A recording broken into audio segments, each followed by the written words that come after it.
It can seem sometimes that people are just an overnight success and that they almost achieve it effortlessly. And sometimes it can seem like that no matter how much we work at it, we're not making the progress we would expect or even hope for. Could there be some good news in this?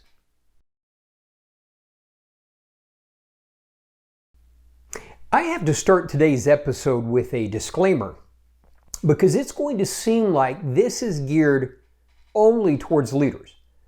But frankly, the principle I'm going to share today applies to all believers, all of God's children. Now, especially leaders, but all of us. And whether you're a ministry leader, business leader, this principle applies.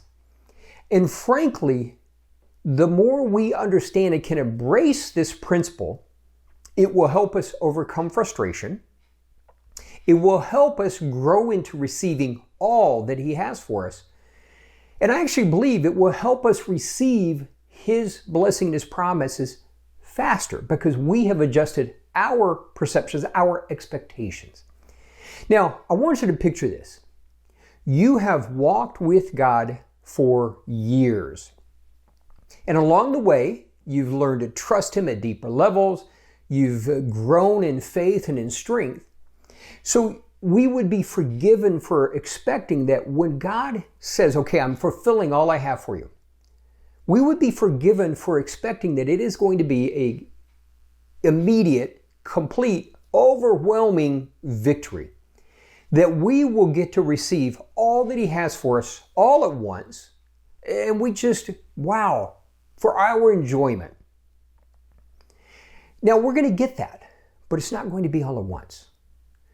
So if we look at Exodus 23, what's the situation? Well, exactly that. They have walked with God for years. And in the process, they have learned to trust Him at a whole deeper level. They've grown in faith. They've grown in strength. And now, the moment comes when God says, yeah, you're ready to receive. You're ready for me to give you what I've promised you. But hang on, but He says, but I'm not going to give it to you all at once. Now, why? Well, what He says is, I'm going to drive the inhabitants out little by little as you grow and are able to take possession of all I have for you. Now, we're going to see why in a second, but what I want us to look at is this.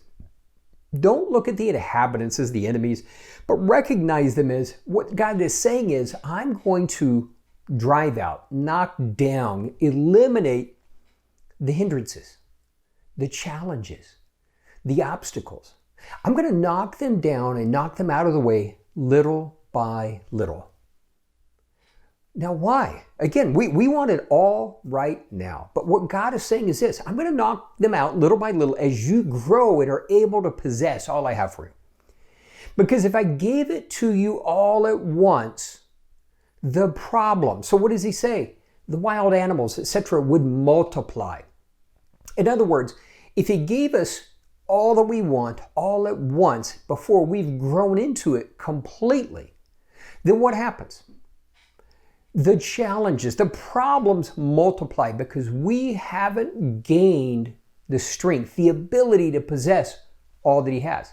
And as long as we persist in this mind frame of thinking we need immediate growth, we need all of this immediately, it limits how much God can give us because He doesn't want it to overwhelm us. And we always believe, at least I do, maybe you not, but we always believe we're absolutely ready for all of it.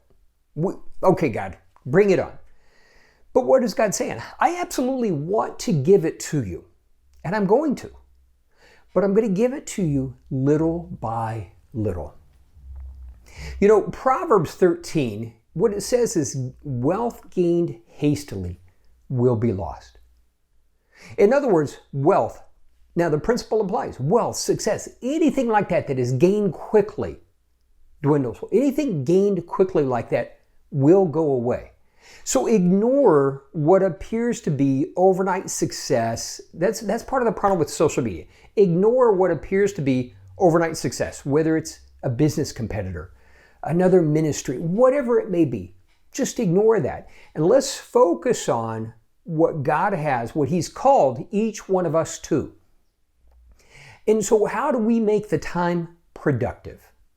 So while we're waiting for Him to knock down the next obstacle, the next challenge, rather than just passively waiting, this is our opportunity to take the time and strengthen ourselves.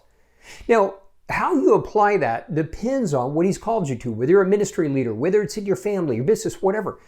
Do you need to build up a stronger team? Do you need to put policies in place? What do you need to do to strengthen yourself so that when He gives you that next level of success, when He gives you that next movement forward, when He gives you more possession of what He's got for you, are we really prepared for it?